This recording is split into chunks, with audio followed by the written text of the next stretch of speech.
किसी शब्द की उत्पत्ति अंग्रेजी के ग्रीक शब्द ट्राई धन गोन धन मेट्री शब्द से हुई है।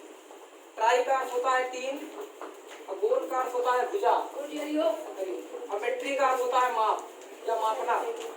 अर्थात त्रिकोणमिति गणित की वह शाखा है जिसके अंतर्गत हम भुजाओं और कोणों के आपसी संबंध को ज्ञात करते हैं, वह त्रिकोणमिति कहलाता है।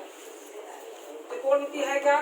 त्रिकोणमिति शब्द की उत्पत्ति अंग्रेजी के ग्रीक शब्द ट्राई धन गोन धन मेट्री शब्द से हुई है। ट्राई का अर्थ होता है 3 और गोन का अर्थ होता है भुजा और मेट्री का अर्थ होता है मापना। अर्थात त्रिकोणमिति गणित की वह शाखा है जिसके अंतर्गत हम त्रिभुज की भुजाओं एवं कोणों के आपसी संबंध को ज्ञात करते हैं, वह त्रिकोणमिति कहलाता है।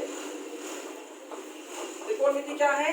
गणित की वह शाखा है जिसके अंतर्गत हम भुजाओं और कोणों के आपसी संबंध को ज्ञात करते हैं, क्या कहलाता है? त्रिकोणमिति है। त्रिकोणमिति अध्ययन की त्रिकोणमिति की डिफिनेशन क्या होती है?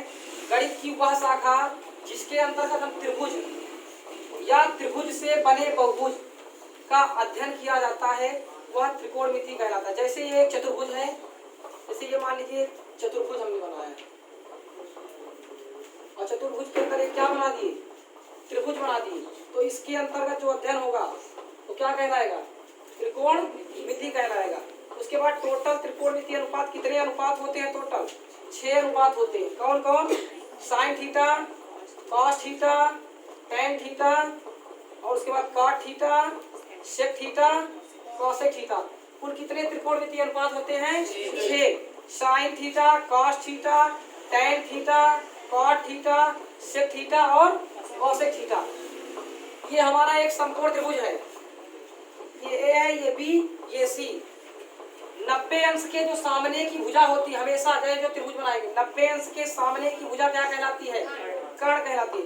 उसको अंग्रेजी में बोलते हैं हाइपोटेनियस और सिंबल उसका क्या होता है? एच होता है। और उसके बाद ये क्या है? लंब, जिसको अंग्रेजी में बोलते हैं परपेंडिकुलर। इसको किससे डिनोट करते हैं? पी से। और ये हमारा है आधार। आधार को अंग्रेजी में क्या बोलते हैं? बेस बोलते हैं। यानी समकोण त्रिभुज में सबसे बड़ी भुजा क्या होती है? कर्ण होती है। और सबसे छोटी भुजा कौन सी होती है? आधार होती है। यानी समकोण त्रिभुज में सबसे बड़ी भुजा कौन सी होगी? कर्ण होगी। और कर्ण से छोटी कौन होगी? लंब। और सबसे छोटी क्या होगी? आधार। ये क्या है? समकोण त्रिभुज में सबसे बड़ी भुजा क्या होती है? कर्ण होती है और सबसे छोटी भुजा आधार होती है। और दूसरा पॉइंट है, समकोण त्रिभुज में लंब और आधार जो होते हैं वो कोण के अनुसार क्या होते हैं? बदलते रहते हैं, लेकिन कर्ण में कोई परिवर्तन नहीं होता है। ये एक त्रिभुज है, समकोण त्रिभुज, जिसका नाम है ए बी सी। ये कर्ण है, ये कर्ण है, ये लंब है और क्या है? आधार। हमारे पास टोटल कितने त्रिकोणमिति अनुपात होते हैं? 6 बताए हैं ना। कौन कौन? Sine theta, cos theta, tan theta, cot theta, sec theta और कॉसेक थीटा। अब ध्यान दीजिए इन त्रिकोणमिति अनुपातों में क्या संबंध है। तो हम संबंध को याद करने के लिए सिर्फ यही छोटा वाला फार्मूला याद करेंगे बस। लाल बटे कक्का। यल मतलब होता है लंब, ए मतलब होता है आधार, यल मतलब होता है लंब, के मतलब कर्ण, के मतलब कर्ण, ए मतलब आधार। जब हमसे पूछा जाए कि साइन थीटा, सबसे पहले कौन आता है त्रिकोणमिति अनुपात में? पहले आता है साइन ना। ध्यान दीजिए, साइन थीटा। साइन के बाद कौन आता है? Cos theta. कॉस के बाद कौन आता है? Tan theta. फिर उल्टा चलते हैं, टेन के बाद क्या आता है? Cot theta. कॉट के बाद क्या आता है? और सेक के बाद क्या आता है?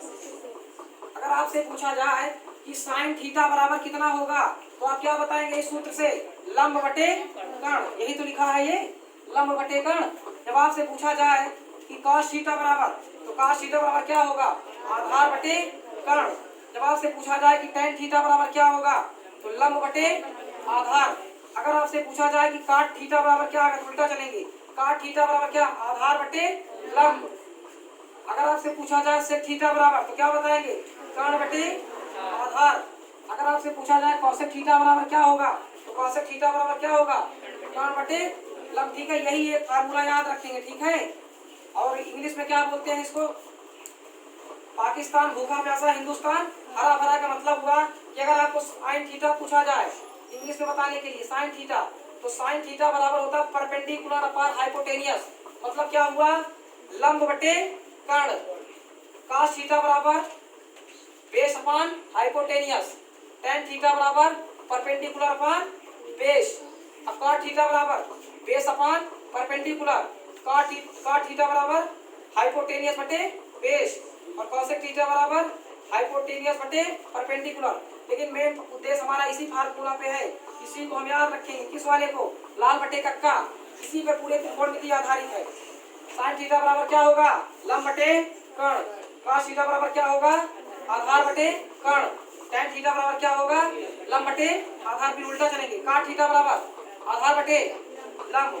और उसके बाद से थीटा बराबर कर्ण बटे आधार। कासेक थीटा बराबर। यहाँ तक समझ में आया? किन्हीं तीन भुजाएं कौन कौन सी है? लंब और आधार और कर्ण। किन्हीं तीन भुजाओं से घिरी हुई आकृति को क्या कहते हैं? पाइथागोरस प्रमेय। अब पाइथागोरस प्रमेय क्या होती है? कर्ण का स्क्वायर बराबर लंब का स्क्वायर धन आधार का स्क्वायर। यही मेन फार्मूला है संपूर्ण त्रिभुज में पाइथागोरस प्रमेय का। क्या? कर्ण का स्क्वायर बराबर लंब का स्क्वायर धन आधार का स्क्वायर। अब हम इस पर सवाल पढ़ेंगे। एक त्रिभुज ABC में, एक त्रिभुज ABC में AB बराबर 5 तथा BC बराबर